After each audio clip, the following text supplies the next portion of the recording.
And welcome back, Rugby fans, to Rugby411. As always, I'm your host. My name is Joshua Shibata. And man, we have an exciting weekend of Major League Rugby action. This is week 15, so just including this week, 3 weeks left of the Major League Rugby season before the all-important playoffs start. There are a lot of playoff indications in this weekend, especially involving the Eastern Conference. So because of that, gonna approach things a little bit differently. Video will be a little bit longer because I will run down almost all the playoff scenarios for you. I did the math for you because there was a lot of math involved. But I'll try to make things as simple as possible to let you know of what the indications are for your favorite Major League Rugby team, because again, almost every game pretty much has some sort of playoff indication. Let's start off Friday night footy, Friday, May 23rd, 7:30 p.m. Pacific Standard Time kickoff, a very important game. Houston SaberCats going over to Starfire Stadium to take on the Seattle Seawolves. Both of these teams kind of going into an interesting, they're both kind of peaking at exactly the same time. So 4 out of the last 5 games Houston has won. Seattle is technically on a 2-game winning streak. And it's interesting because the last 2 teams that both of these teams have played against and beaten were both Utah and San Diego, just, obviously in opposite order. So they've been pretty much handling the Western Conference. Big playoff indications on this one. If Houston wins this game, they pretty much clinch the playoff spot. Simple as that. Seattle has to win in order to keep their playoffs hopes alive. San Diego is the only team that's on a bye this week, and San Diego is desperately trying to hang on to their playoff indications. San Diego is currently, if you don't know, there are 5 teams in the Western Conference. Only 4 teams can make a playoff spot. Right now, San Diego is 3rd, but they're holding on by just a hair's breadth. San Diego has 41 points. Right behind them in 4th is RFCLA with 40 points. And then right behind them in 5th place is Seattle with 38 points. So RFCLA is 1 point behind San Diego. Seattle is 4 points behind. 3 points behind San Diego. Both if Seattle wins and if LA wins, they can both leapfrog over San Diego. That will make them the 5th place team in the Western Conference out of the playoffs. So Seattle needs to win in order to keep their playoff hopes alive. Houston wins and they're in the playoffs. They've locked the playoff spot up. So a lot of indication there. Now, interesting fact about this one. These teams have played against each other 10 times. Seattle has a slight edge, 6 wins over Houston's 4.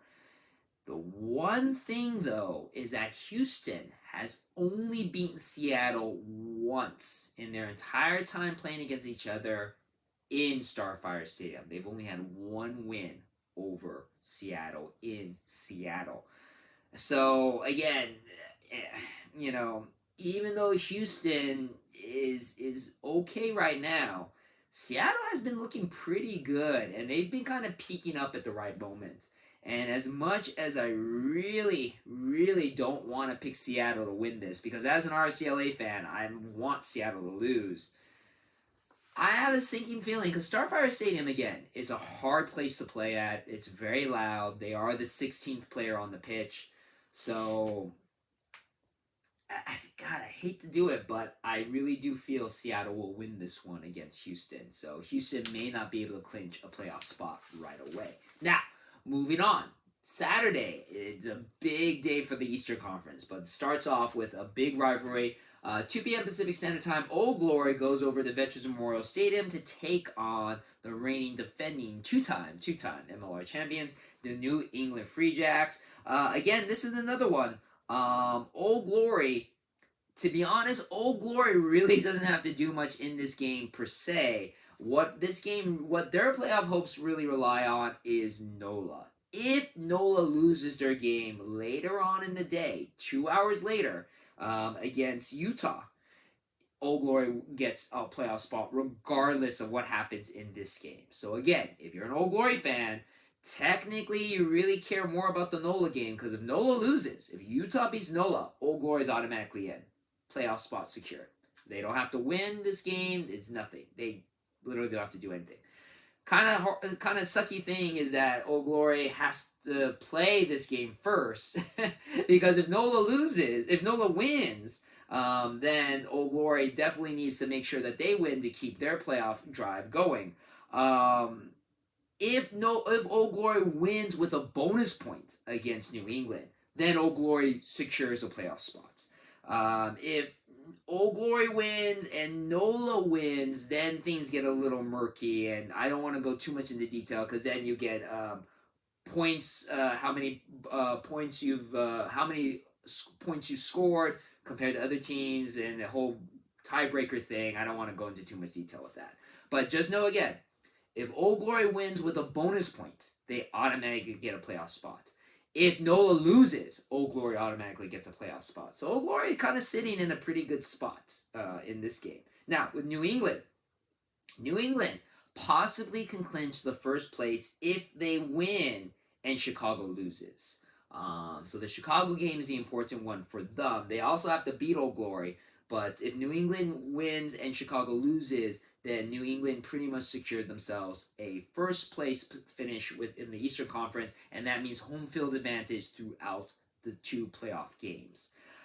In this rivalry between New England and Old Glory, it's pretty lopsided. New England has won 8 out of the 10. Old Glory has just won 2. Though it should be noted that earlier this season, Old Glory did beat New England 28-14. Albeit that was in DC, and it definitely seems like it's a different New England team. Now, that being said, New England just recently lost to Miami in a very surprising loss, and Old Glory has been looking pretty good lately with their wins so far. So, again, this one's another really tough pick 1-1, but I kind of think the Miami game was kind of a weird fluke. Miami just really wanted it more. I don't know if the travel maybe for New England to go down to Miami kind of affected them, but this is at home. Old Glory, New England always plays Old Glory tough. Old Glory always plays New England tough. This is a very big rivalry in the Eastern Conference for the Major League Rugby. I gotta say though, I think New England will secure the win and possibly get themselves a clinch in first place in the Eastern Conference. And let's go over the rest of the games in this weekend slate. So, we have 2 games, unfortunately, both starting kickoff time, 4 p.m. Pacific Standard Time, back on Saturday, May 24th. One game in particular, really big implications for the Eastern Conference, but another Eastern Conference showdown between the Chicago Hounds taking on the Anthem Rugby Carolina. Unfortunately, again, Anthem not finding a win this season. I don't feel they'll find the win against Chicago. They haven't beaten Chicago in 3 attempts. Chicago, though, has been struggling quite a bit. They start off the season pretty hot, 7 wins with 1 loss, but then in the last 5 games, they've only won 1 game. They're 1 for 4. 1 win, 4 losses in the last 5 games. This game kind of important for Chicago because if they win or tie and NOLA loses, then Chicago secures themselves a playoff spot. Again, the NOLA game, lots of implications. If NOLA loses, it almost basically seals up the whole entire Eastern Conference playoff spot. So NOLA fighting for their playoff lives. But if Chicago at least gets a bonus point win, they kind of are in the driver's seat for their playoff implications. Of course, Anthem just wanting to play spoiler in this. They really don't have. They've already been eliminated from the playoffs, but I mean they can kind of, they can get their first win of their franchise history and stop Chicago from possibly getting a playoff spot. Who doesn't like to be a spoiler? But I feel, of course, Chicago will win this one. And then you have, again, Utah taking on NOLA Gold at the Gold Mine, 4 p.m. Pacific Standard Time kickoff. Again, the NOLA game, very important. If NOLA loses, that pretty much secures Chicago and Old Glory into the playoffs, along with, of course, New England Free Jacks, who's already got there, and Miami as well. If Miami wins and NOLA loses, Miami's in the playoffs as well. So again, if NOLA loses, pretty much all the Eastern Conference's teams can get their playoff spots. But if NOLA wins, it leaves them open for at least a little bit of a chance to make the playoffs. Now, for Utah, If Utah gets a bonus point win and Seattle loses, then they have the opportunity to possibly secure themselves a playoff spot. Again, it becomes a tiebreaker possibility, but Utah winning definitely keeps their hopes alive. Utah has been struggling a little bit, losing the last 3 games. NOLA, again, has also been struggling quite a bit, losing the last 3 games. So NOLA, of course, needs to really desperately fight for their lives. Interesting thing about this game, though, even though NOLA really has everything playing against them, these two teams, NOLA and Utah, have played against each other 7 times. NOLA has won 6 out of the 7. Utah's only beaten NOLA once in their entire rivalry. That is shocking to me. I've never thought that was possible, but yes, it looks like NOLA is just one of those teams that has Utah's number.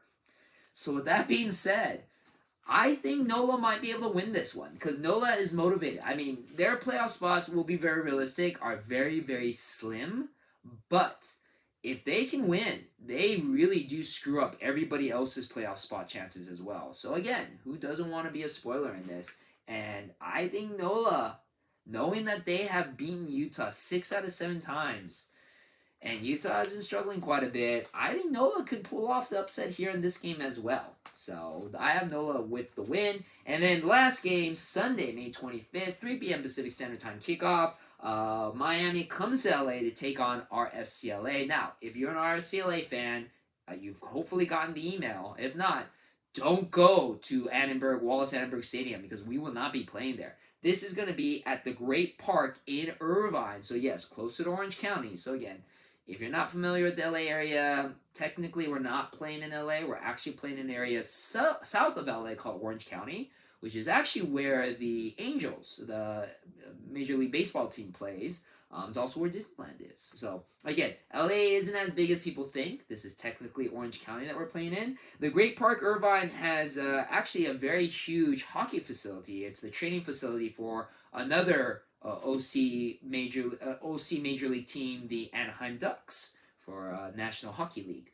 But it also has a soccerplex called the Championship Soccer Stadium, which apparently holds 2,500 seats. So it's about a similar size as the Wallace Annenberg Stadium. I've seen pictures of it. The layout looks pretty beautiful. So it looks like a really nice stadium. It's a soccer stadium, but we can use it for a rugby pitch. And that will be the site of the last home game of the year for RFCLA. Again, a lot of playoff implications in this one. As I mentioned before, if Miami wins this game and NOLA loses, Miami clinches a playoff spot. First time in their franchise history. LA needs to win this game in order to keep their playoff hopes alive. As I mentioned before, they are just behind. They are currently in 4th place. Out of the possible 4 playoff spots, they are in 4th place, just a point behind San Diego. A win can jump them up to 3rd place. If Seattle wins against Houston, LA definitely needs to win in order to avoid being stuck in that 5th place position. Yeah, these two teams have only played once last year. It was a dominant performance by LA in Miami, 45-15. Again, 2 completely different teams though this year, and Miami's been pretty hot. Last 6 games, they've won 5 out of the last 6 games, including a big win just recently against New England. Now, I don't know if that win might have taken a bit of sales out of Miami, but LA just had a very physical game against Chicago, picking up a win in Chicago. So I think both teams are going to be kind of beaten up. So it really is, again, rugby is a game of attrition. It's going to be which team can put the healthier lineup up. I feel because LA is home, Miami now has to fly across the country to play LA. That cross-country flight, I've done it numerous times, is not necessarily an easy one. So that might play into LA's advantage. Yeah, of course, I'm going to root for LA and in order to keep our playoff hopes alive. So, again, lots of playoff implications in Week 15, and it's going to be an exciting weekend of rugby action. Forgot to mention you can watch all the games live or on demand on ESPN Plus here in the United States, internationally on the Rugby Network. Rugby Network obviously is a free app. ESPN Plus, you have to pay a little bit. So if you don't want to pay for it, you have to wait in the States 72 hours later until it pops up on the Rugby Network. Otherwise, again, guys, ESPN Plus, not a bad deal. And the games on replay, if you don't watch them live, literally there almost instantaneously after the game is played. So you can easily binge all these games. And who's not going to want to do that? Because, again, so many playoff implications in this one as we drive towards the end of the 2025 season. So, again, thank you very much for watching my videos. If you're a part of my Super Brew Pick'em League, don't forget to get your picks in. And, of course, I appreciate your support, and I'll see you on the pitch.